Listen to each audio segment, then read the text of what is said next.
C'è un passaggio molto bello di Platone tratto dall'Apologia di Socrate che fa così: è giunta l'ora di andare, ciascuno di noi va per la propria strada, io a morire, voi a vivere. Che cosa sia meglio, il Dio solo lo sa. Non prendetemi letteralmente, nessuno di noi vuole morire, ma questa giornata è in serbo per me una grande sfida, di quelle che ci giochiamo con noi stessi. E come contrastano queste chiazze macchie di verde su questi rilievi così marroni di terra e roccia. Abbiamo una piccola salita di fronte a noi, il 225. Wow, che panorami, che meraviglia. Alla fine, quando facciamo qualcosa di cui credevamo di non essere capaci, non è quella una piccola morte? È un po' come se quella parte di noi ormai del passato morisse, per dar vita a un'altra parte, più forte, più fiduciosa in se stessa e pronta per nuove sfide. Bei nuvoloni, come la vedete laggiù? Sa che oggi la pioggia si becca oggi, non domani. Ormai credo di aver sviluppato un sensore meteo sulla punta del naso. Con un cielo così non so se mi si è spiaccicata una goccia o un moscerino. Sento odore di pioggia. Ebbene, sta piovendo. Fantastic.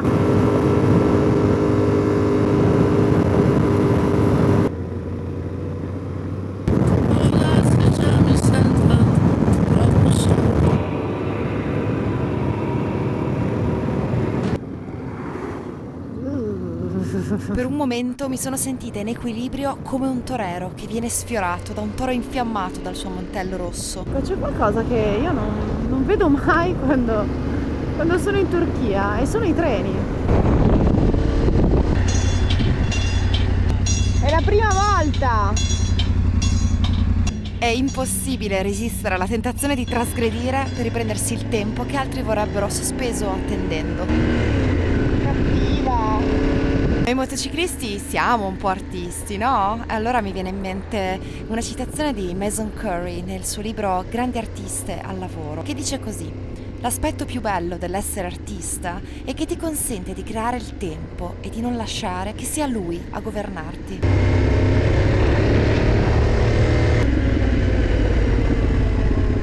Con questo motore rombante devo proprio sembrare un lupo che minaccia il loro gregge. Fa una certa impressione incrociare questo pastore con il suo fucile sulle spalle e un sorriso così dolce.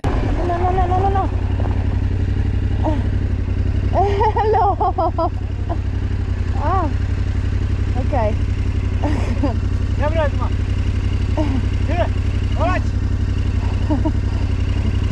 Ok.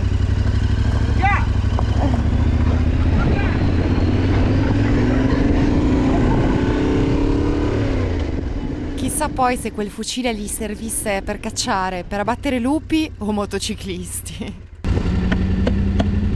Tenerona, andiamo a divertirci un po' oggi.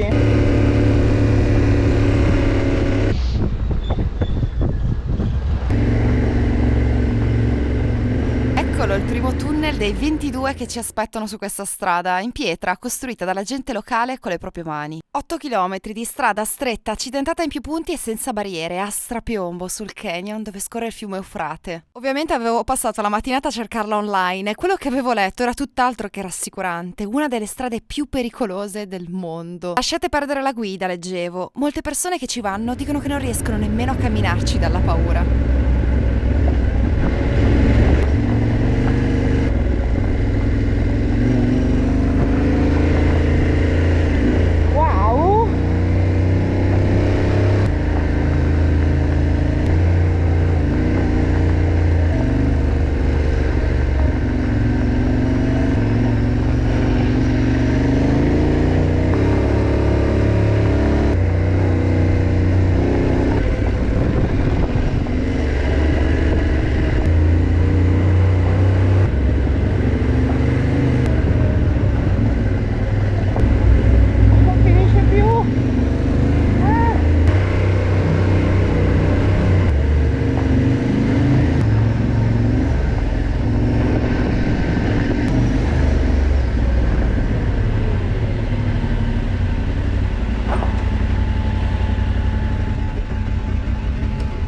Sì, me la sto proprio facendo sotto. Usando la lente quadrangolare della GoPro non ci si rende conto nel video quanto stretta sia la strada e quanto angusti siano i tunnel. È talmente profonda la gola che ho l'impressione che salendo dalla sinistra la forza di gravità mi farà finire sotto insieme alla moto e quindi salgo dalla destra. Non si sa mai, per sicurezza. Sa poi perché ho posteggiato così prossimo al bordo. Ormai il mio inconscio abbatte limiti che il mio conscio nemmeno più considera.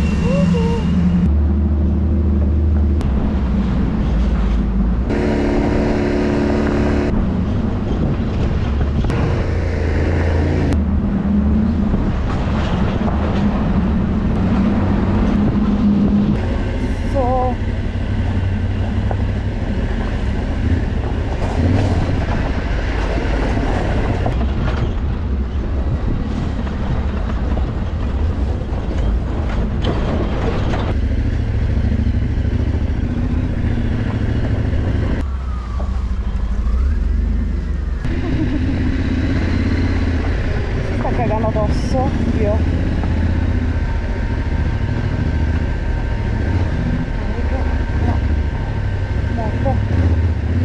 Ah, se potessi salire sulle rocce alla mia destra, il più a destra possibile. All'inizio di questo viaggio, in un tratto del genere, avrei probabilmente chiuso il gas per la paura, cadendo malissimo. E ora invece mi faccio portare, mantenendo quel filo di gas che basta trarmi d'impaccio. Ho capito che posso fidarmi di te, tenerona Tererella.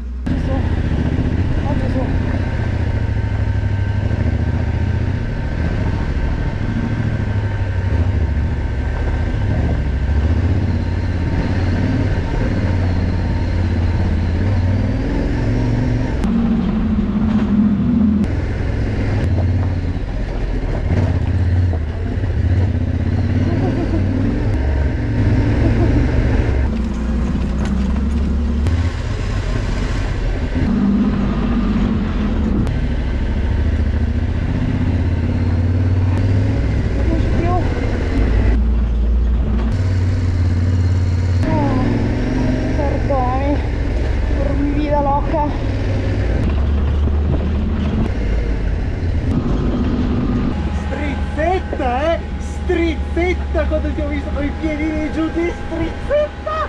Non puoi capire, devo bere. Ragotta! No, Amedeo mi è sculata. Mi hai vista? No, io in realtà ci ho avuto, mi sono fermato e ho detto cazzo, questo non passa. Poi ho sentito il rumore. Ho detto vabbè, sta vedendo. Così dalla storia. Avrei voluto essere sulla Jeep solo per vederlo. Però così con la forma di qua così.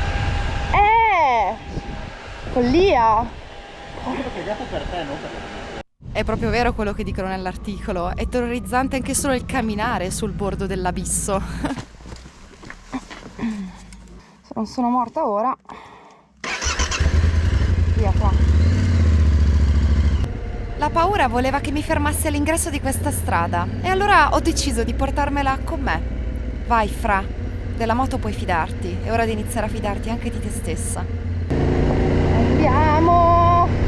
Laggiù mi sa che c'è un punto bello stretto. Sono pure in riserva. Sembra giusto. Che asfaltante. Non ho mai avuto problemi di rifornimento durante il viaggio, però ecco, quando ci si allontana dalle strade principali succede che si arriva al limite della riserva.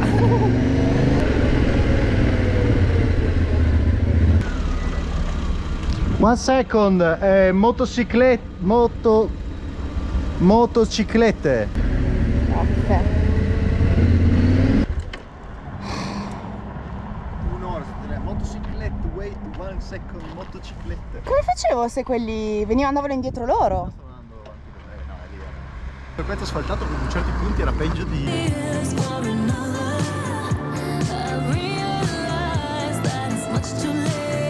Come spesso è successo nel viaggio, le batterie delle mie camere sono morte. Ma non me lo scorderò mai il saluto a quei motociclisti in direzione contraria. Ehi, sono una di voi, ho pensato mentre alzavo la mano. E ancora non ci credevo. E dentro non smettevo di sorridere, mentre raccoglievo la bandana volata via dalla Willys di Amedeo.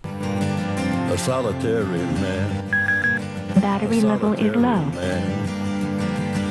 bello della Turchia è che anche in un paesino dimenticato, piccolo, esci alle 11 di sera, 10 di sera in realtà, e trovi qualcosa di aperto per mangiare. Ho notato che molti di voi guardano i miei video ma non si sono iscritti al canale. E ora, iscrivetevi!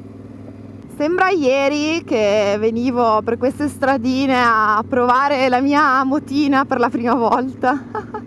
Buoni sogni e al prossimo episodio! Ciao!